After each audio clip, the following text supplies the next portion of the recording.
You're listening to an Airwave Media Podcast.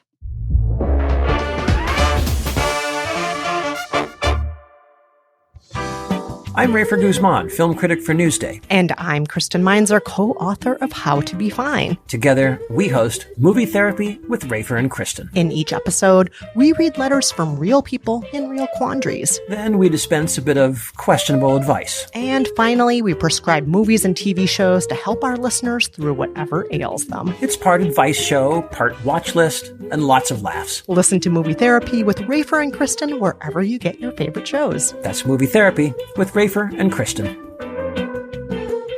No matter how good we are at what we do, no matter how normal the day begins, things just go wrong. Sometimes we see it coming, but most times we simply don't. I'm Frank Sapovitz, the host of When Things Go Wrong.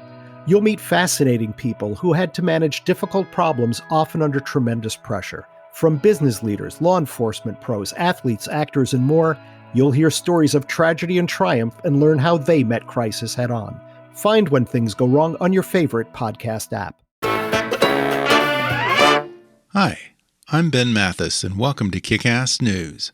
HBO's two-part documentary, The Crime of the Century, is a searing indictment of Big Pharma and the political operatives and government regulations that enabled overproduction, reckless distribution, and abuse of synthetic opiates. Exploring the origins, extent, and fallout of one of the most devastating public health tragedies of our time, with 500,000 deaths from overdoses this century alone, the film reveals that America's opioid epidemic is not a public health crisis that came out of nowhere. And today, I welcome the acclaimed Emmy and Oscar-winning director of The Crime of the Century, Alex Gibney, back to the podcast to discuss how he says pharmaceutical companies deliberately got America hooked on opioids. We talk about the questionable tactics employed by sales teams to convince doctors to overprescribe drugs like OxyContin, the name-brand pharmacies that have helped put drugs on the street, and the politicians and government regulators who turned a blind eye all along. Plus, how the pandemic has made America's opioid addiction much, much worse. Coming up with Alex Gibney in just a moment.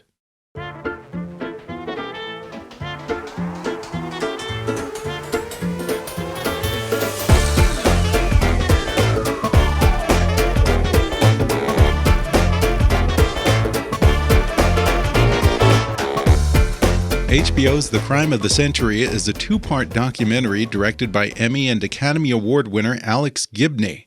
It's a searing indictment of Big Pharma and the political operatives and government regulations that enable overproduction, reckless distribution, and abuse of synthetic opiates. It's now available on HBO Max, and today, Alex joins me on the podcast to talk about it. Alex, welcome back. Thanks, Ben.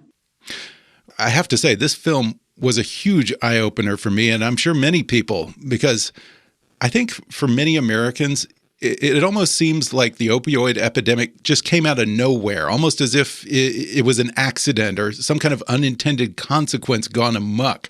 You assert in this film that that is not the case at all. How deliberate was this epidemic? I mean, I think it was manufactured. And when I say that, I don't mean that companies went out and tried to create overdoses, but I think that a number of companies, government officials, doctors, pharmacies, all conspired in what, to my mind, is a crime because they put profits over people. They were more interested in making money off of a drug and falsely proclaiming both its benefits and its lack of dangers in a way that hoodwinked a lot of people, got them addicted to drugs, and then led to very, very, very serious and sometimes fatal unintended consequences. And you did title this documentary The Crime of the Century. That's a pretty bold proclamation. Could you think of anything over the past 20 years that comes close to this? Not really. I mean, I suppose you could say COVID, but COVID, however, and I made a film about the failure of the federal response to COVID. That said, you can properly say that COVID was a pandemic. In the case of the opioid crisis, this didn't have to have happened. And that's why, with the body count being as high as it is, 500,000 dead from opioid overdoses, that I have to think of it as the kind of the crime of the century. And honestly, it goes beyond the overdoses. It goes to the number of people addicted. It goes to the enormous cost of trillions of dollars, literally, of law enforcement, healthcare, emergency care, addiction treatment, so forth and so on. Terrible cost. And since you mentioned your other film, Totally Under Control, which was about the COVID-19 epidemic, I'm curious, do you see any similarities between how America handled both of these crises, the opioid crisis and the pandemic? Yes. In both cases, we put notions of supply and demand, profit share, profit, ahead of the essential elements of the Hippocratic Oath.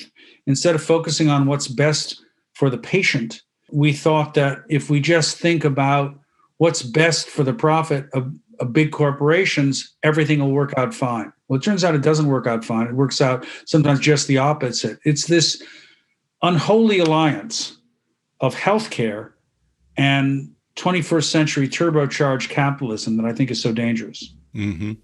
And to get to the origin story of this opioid epidemic, it really begins with the Sackler family and this company that they founded, Purdue Pharmaceuticals.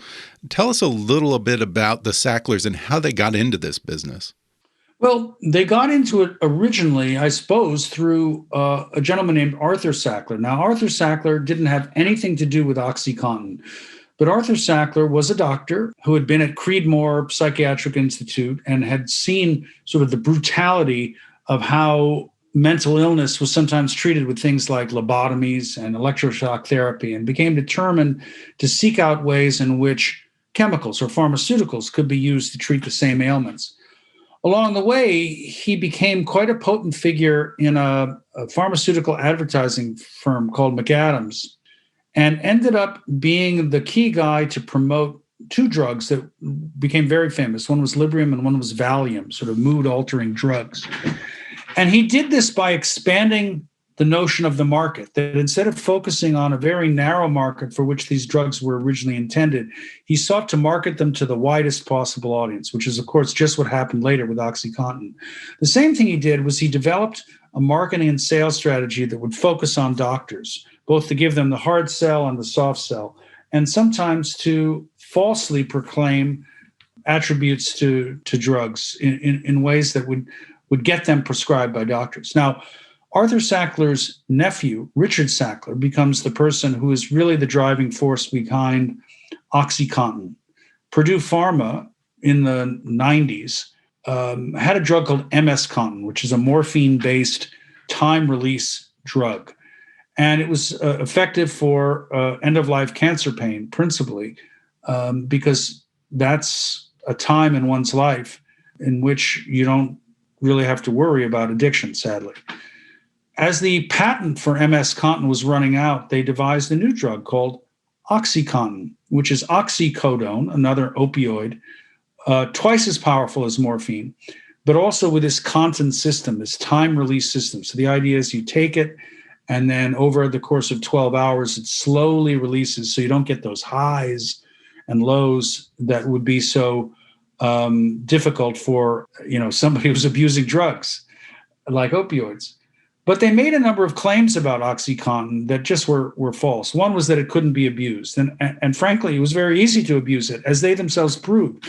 They had done their own studies that showed if you crush it and then either snort it or mix it with water and extract the contents with a hypodermic needle and then inject the same into your body, you can get very high, very fast, very quickly, in ways that sometimes can be very dangerous. Now, this may be a dumb question, Alex, but what is the difference between opioids and heroin? Is there one? No, heroin is an opioid. So oxycodone, morphine, heroin, they all come from the opium poppy. They're just different mixtures. Interesting. When you look at these big pharma companies, is there much difference between a Mexican drug cartel and these big corporate opioid pushers? Well, there's one big difference. One operates in a legal context and one operates in an illegal context. That said, one of the things we discovered, and it was also discovered by Patrick Keefe, who's just written this wonderful book about the SAC that's called Empire of Pain, was that in many cases they have the same kind of business model. The idea is really to promote the drug to people so that they will use it and then slowly titrate up to keep increasing the doses so the drug dealers will sell more and more. Very often, they both hand out free samples in order to get people hooked. And their mechanisms of supply and demand are also very similar. So when you look at the business model of the cartels without examining, the fact that they're illegal and they often kill people, but just the business model, the economic model of what they're doing, it's not very dissimilar from what Purdue Pharma or some of these other pharmaceutical firms would do. And in the documentary, you say that Purdue pushed doctors to expand the definition of pain. I'm curious, how did they do that? Well, remember that OxyContin was originally recommended for so-called breakthrough pain, that is to say, really excruciating pain, particularly at the end of life for cancer patients, right? So when you expand the definition of pain, the whole idea is to say, well, pain is pain. Let's not distinguish between them, and let's run a scale. And maybe these drugs could be very useful. They don't have to be for breakthrough pain. How about chronic pain? Let's say you have a knee injury. You're 18 years old. You have a sports injury, and it's painful, and it's likely to be painful over a couple of weeks. How about some OxyContin? So the idea is to expand the notion of pain beyond what the drug was intended for, which, in its limited use was a good drug. The other thing was this all happens at a time when there is a way of thought that has emerged, which was that we've been under-treating pain, that pain itself is a kind of fifth vital sign, that we have to be very attentive to it. And so into that kind of notion comes a robust sales plan, orchestrated by Purdue Pharma related to OxyContin. It's like, we're under-treating pain. We've got just the pill for you, the one to start with and the one to stay with. And it's funny because, pain is not necessarily a bad thing. It's your body's natural way of telling you when something's wrong. We sort of ignore those signals at our peril, don't we?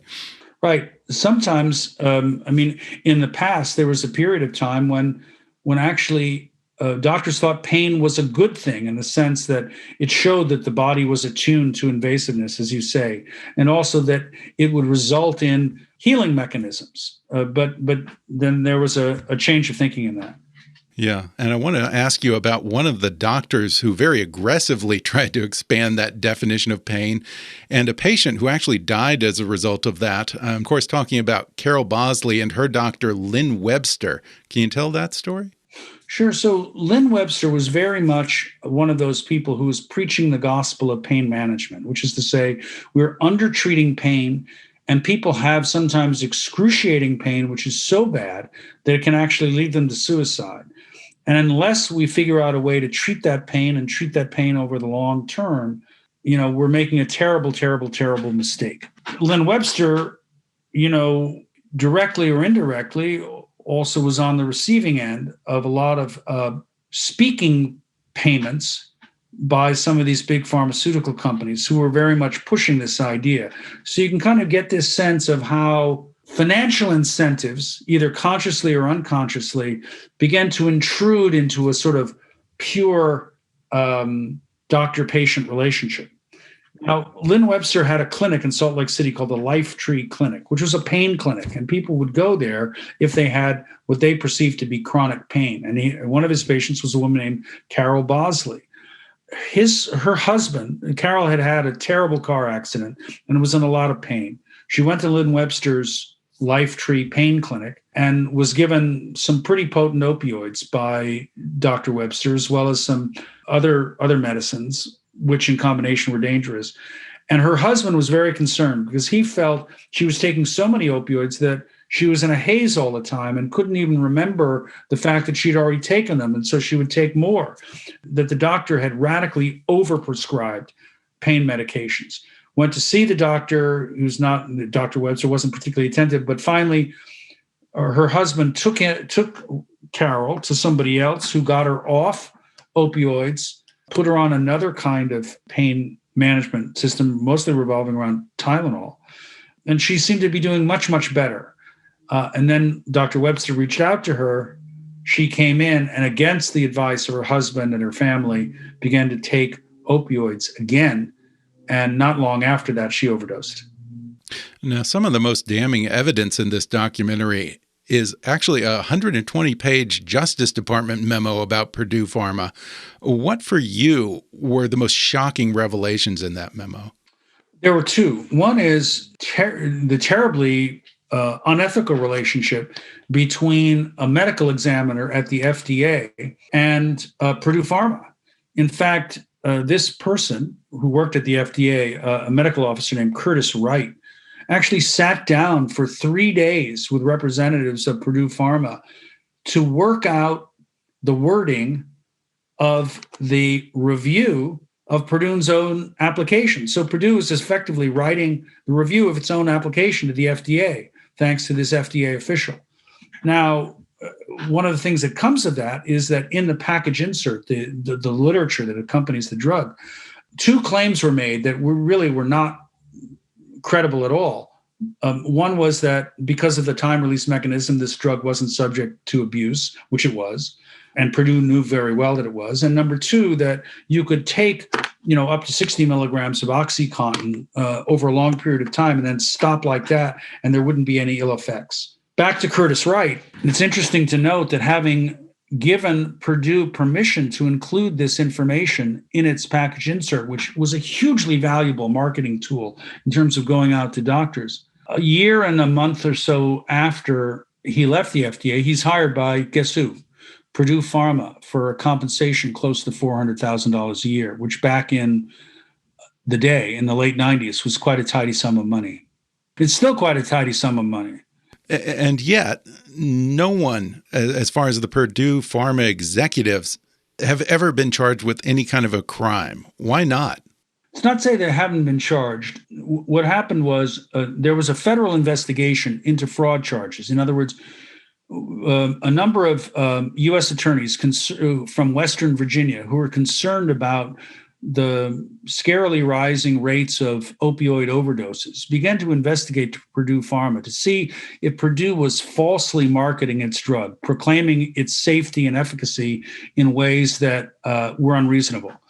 And so they started an investigation which lasted for 2 or 3 years and produced a 120-page prosecution memo, which was a recommendation to prosecute key Purdue executives and indeed to prosecute them for felonies, which if convicted would have sent them to prison for a long period of time.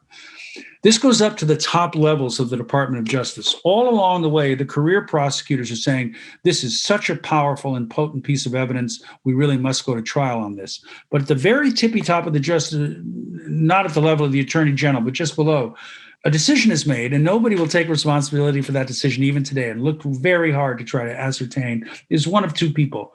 In any event, they make a decision to cut a deal with Purdue, and they allow the Purdue executives to plead guilty to a misdemeanor, which means they don't do a day in prison. They charge Purdue as an abstract entity with a felony, and then they assess a $600 million fine. But the most important thing about that is not only do no executives go to jail to send a powerful message, but in addition, all of the most potent evidence relating to Purdue's alleged crimes are now buried. That was part of the deal. So the public at large doesn't see these pernicious sales practices that Purdue is engaging in, which are causing people to become wildly addicted to OxyContin and also resulting in widespread abuse. And one of these people who got off was actually the chairman and CEO, Richard Sackler, but you actually uncovered a video from a deposition with him. How would you describe him in that video? Does he seem remorseful? I would say he's the opposite of remorseful and shows no regrets whatsoever. He exhibits a personality that looks to be very much on the spectrum, not somebody who seems particularly empathetic, shall we say, toward the victims of opioid abuse. And indeed, the corporate strategy, very much engineered by Richard Sackler, is not to take any responsibility for opioid abuse, but to blame the addict, to essentially say there are two kinds of people, good people and drug addicts. And drug addicts are going to abuse drugs no matter what. So it's not our fault. We, Purdue Pharma, made a perfectly good drug. It's not our problem that people are abusing it. But the fact is, Purdue back in the 90s did their own study called the spoon and shoot study. And what they did was they thought, well, we've got this time release mechanism that's supposed to keep it from being abused, this drug.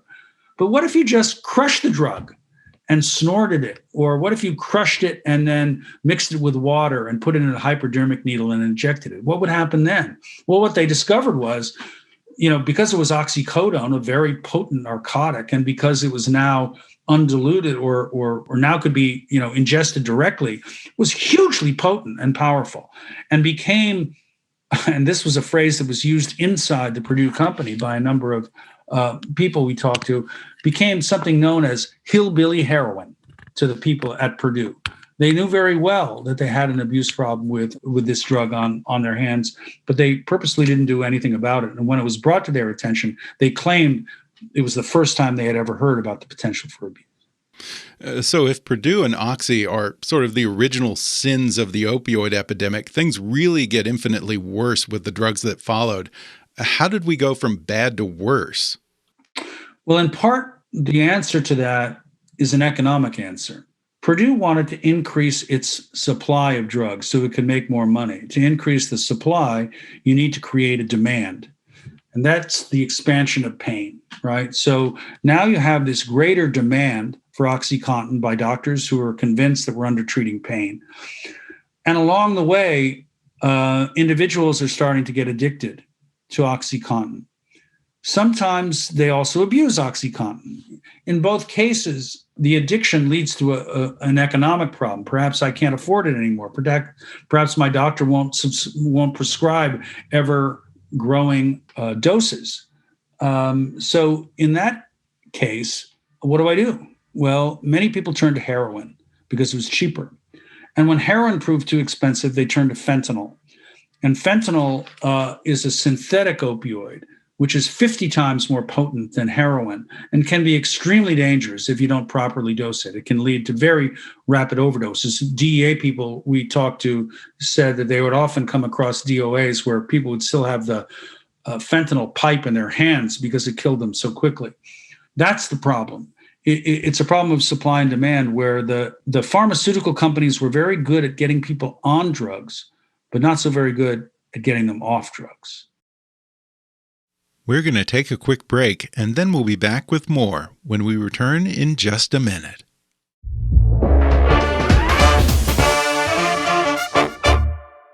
Hey, this is Mark Bittman. You might know me from How to Cook Everything or the New York Times or the Bittman Project. I cover all things food, from cooking to gardening to fabulous ingredients to junk food, health, sustainability, even policy. You might say I'm obsessed with everything about food, and that's why I've started a podcast called, appropriately enough, Food. Each week on Food, I'll sit down with a different guest, ranging from Samantha Irby to Tom Colicchio to Ted Danson, and to important people in the food world you may not yet know about. We'll talk about cooking, eating, and how food affects us all, our lives, our health, our planet.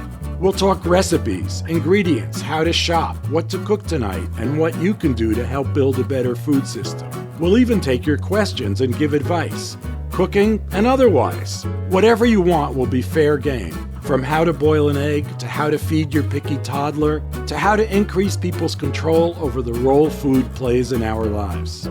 Food is the one substance that connects everything to everything else, and it connects us all. Not only can we not live without it, not only does it determine much of what goes on in the world, but we love it. So subscribe now to Food with Mark Bittman on Apple Podcasts, Spotify, or wherever you get your podcasts. And don't miss my first episode, May 24th, with my special guest, the fabulous Nigella Lawson.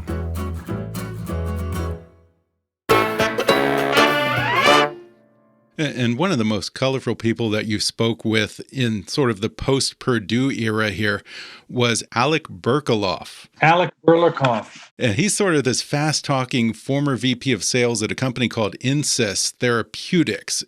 He's the very definition of a slick salesman. He's like something out of a David Mamet play. How did you get him to talk? Alec Berkaloff, we were able to get him to talk because he had pled guilty to a felony. There was an investigation into Insys, the company he worked for many of these things that Purdue did. In fact, Insys was very much following the Purdue playbook, but on steroids.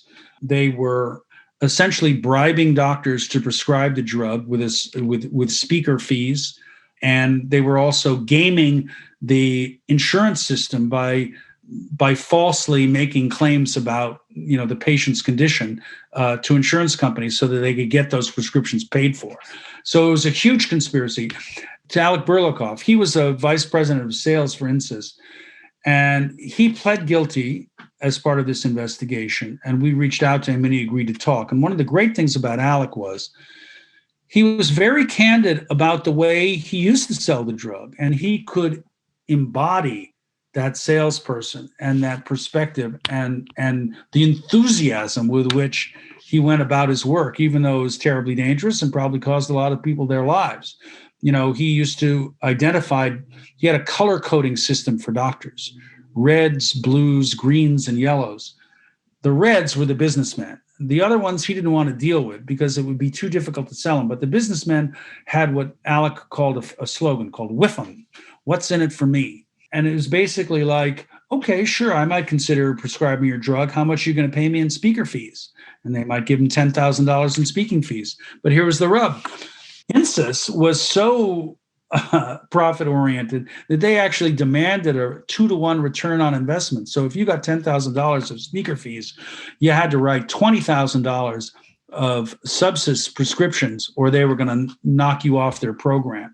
So that's the very definition of a bribe. They were bribing doctors to prescribe massive amounts of synthetic opioids to people who didn't necessarily need them. It was terrifying. But Alec Berkaloff was the face of that. And the other face of it was a video that Insys had produced as part of their titration campaign, where you have this rap, kind of set to an A$AP Rocky song, which basically with these two guys outlining the criminal scream that they were engaged in.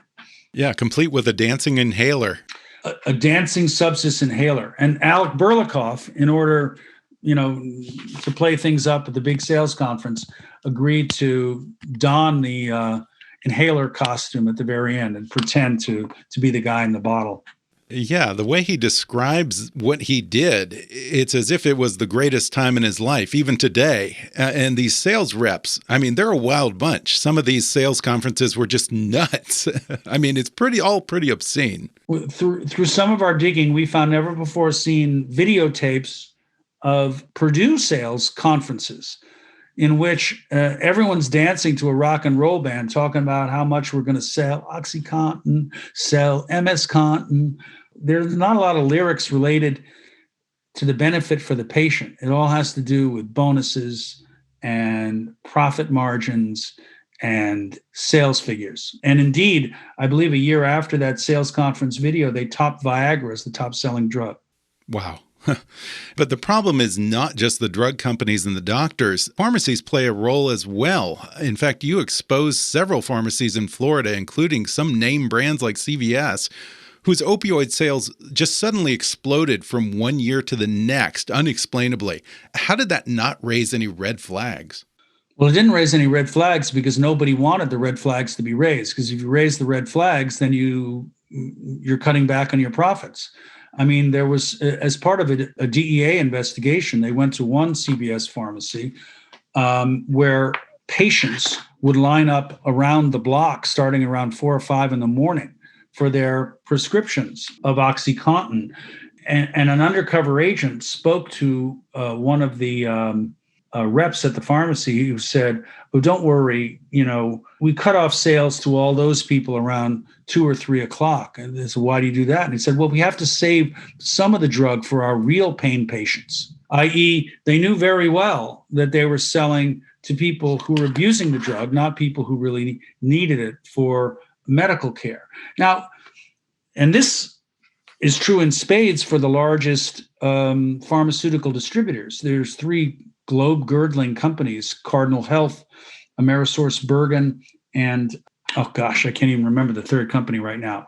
And these companies, we learned through the investigative team at the Washington Post, with whom we worked very closely on this film, they obtained access to a so-called ARCOS database, which showed that these pharmaceutical distributors knew where every pill was going, down to every pharmacy and every small town in America. So if you have a town of 2,000 people and they're getting 1 million pills, you probably have a pretty good idea that those pills aren't there for back pain. They're being diverted. They're being diverted for, let's say, a non-medicinal use. And I want to talk a little about this supply chain, because all of this has led to an explosion of opioids on the streets. How do prescription pharmaceuticals find their way onto the black market and in such massive quantities? It's a number of ways. I mean, sometimes it's through pill mills, and a pill mill might be a place where you go and for cash, a doctor will write you a prescription for, say, OxyContin, and then you can go just down the hall and you can get that prescription filled, because what they're doing is just, filling a demand without any real reckoning with a medical need. And people would travel the Oxy Highway from Western Virginia or Virginia down to Florida, where these practices tend to be rampant. And they would load up on OxyContin and they would come back and they would sell it on the black market. This is called diversion at the DEA. That is to say, diverting a drug from a regulated medical use to an illicit use. And this was happening a lot. And in order for it to happen, it takes a number of bad actors working in concert. Yeah, I have to ask, are the drug companies knowingly allowing or facilitating prescription pharmaceuticals onto the illegal market? If you're just looking at this from a dollars and cents perspective, I mean, they're still getting paid one way or another, regardless of the end user or how they buy this stuff. I think you have to look at it as willful denial. In other words, I didn't find any evidence of a pill mill doctor going to Purdue or Cardinal Health and saying, "Hey, I'm running a pill mill and I'm getting a lot of drugs to drug addicts, and I want you to give me a massive supply." It doesn't happen like that. So, the distributor will say, "Well, look, we just got an order from the pharmacy. How are we supposed to know?" And the pharmacy says, "Well, we just got a prescription. How are we supposed to know?" And the fact is, there are checks and balances built into the system where you are supposed to know. If suddenly you have a level of prescriptions in a particular area go wildly up, well, that's a sign, and you're supposed to notify the DEA that there might be a problem, and the DEA investigates. But what would happen is pharmacies wouldn't notify the DEA, distributors wouldn't notify the DEA, manufacturers wouldn't notify the DEA. Why? Because if they did, sales might go down. And so you can just sit there and think, well, we don't want to interrupt the flow of opioids to valid pain patients, so let's just not say anything. But what of the government's role in all this? I mean, Donald Trump, he made a big show of appointing his opioid czar, Chris Christie, and he was going to be the president who really tackled the crisis because these were his people. These were populations mostly affected by opioids who were white, lower-class, rural Americans, MAGA country. For all the bluster, did he do anything to curb this epidemic, and more specifically, anything to rein in the companies like Purdue and Insys? I think when we're talking about government failure, and government failure here is massive, we spoke about the failure at the tippy top of the Justice Department to hold Purdue to account when they had an opportunity to do so. And I think, and you mentioned Donald Trump, it is true that Donald Trump appointed as his drug czar somebody who was responsible for undermining the DEA in terms of going after these places. But I think you'd also have to be honest and say the Obama administration also failed us as well. There was a bill in Congress that was sponsored by and very much promoted by the pharmaceutical industry, particularly the opioid manufacturers and distributors, that was meant to cripple the DEA's ability to use enforcement mechanisms to really crack down on diversion. That bill sailed through Congress and actually passed by unanimous consent. And it was likely written by the pharmaceutical industry. but it was presented in such a way by somebody who had been a former DEA official who now is part of the revolving doors working for Big Pharma, so that everybody lets it go. And they let it go because they don't think it's particularly important, and also because they're all getting massive contributions from the pharmaceutical companies themselves. So government fails us because they're not willing to hold to account pharmaceutical companies who just happen to be massively filling their campaign coffers. And they don't have time to read the bills properly because they're spending all their days raising money instead of doing what they should be doing, which is governing. Yeah, absolutely. What we were just talking about, how disproportionately affects Trump voters, for lack of a better word, rural white working class areas like West Virginia, Kentucky, Maine. They've been particularly hard hit by the opioid crisis. And I don't actually know why. Maybe you can help me with this. Can you explain why it's hit those places so hard? I mean, these drugs are not cheap as opposed to New York or LA. It's a complicated answer. Some of it has to do with mechanisms inside certain states which make diversion and abuse a little bit more difficult. So states that are a little bit more highly regulated have complicated sets of restrictions that make diversion harder.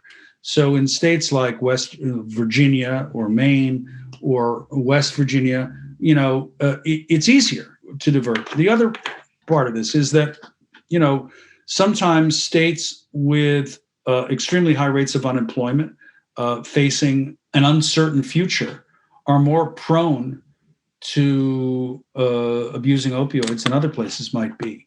But I'm not speaking to that. I'm suggesting that as something anecdotal that I suspect is happening rather than something for which I have hardcore evidence. To wrap it up here, I just want to bring it to the present. Has the opioid addiction gotten worse during the pandemic? I would assume so. Yes, it has. And fentanyl is particularly a problem. Now, pharmaceutical companies will say, they'll say, well, what do we have to do with fentanyl? But this goes back to what I'm talking about, or what I was talking about earlier, which is these companies created a demand for opioids that now must be sated through the illicit trafficking of fentanyl. Well, once again, it was very eye-opening, and I really encourage people to see this documentary. Once again, Alex Gibney's two-part documentary, The Crime of the Century, is now available on HBO Max. Alex, thanks for talking with me. Thanks so much, Ben. Great pleasure. Thanks again to Alex Gibney for coming on the show. His two-part documentary, The Crime of the Century, is now available on HBO Max. And you can follow Alex on Twitter at Alex Gibney Film.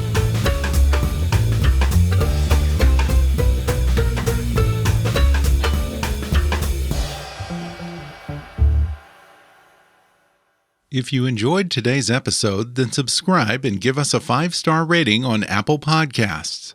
Detailed reviews are the best way for new listeners to discover the show. Follow us on Facebook at @KickassNewsPod and email me with your comments, questions, and suggestions at comments@kickassnews.com. Kickass News is a part of the Airwave Media Podcast Network. Visit airwavemedia.com and check out some of our other shows like Food with Mark Bittman, Movie Therapy, Investing for Beginners, My History Can Beat Up Your Politics, and many others. For now, though, I'm Ben Mathis, and thanks for listening to Kick-Ass News. An Airwave Media Podcast.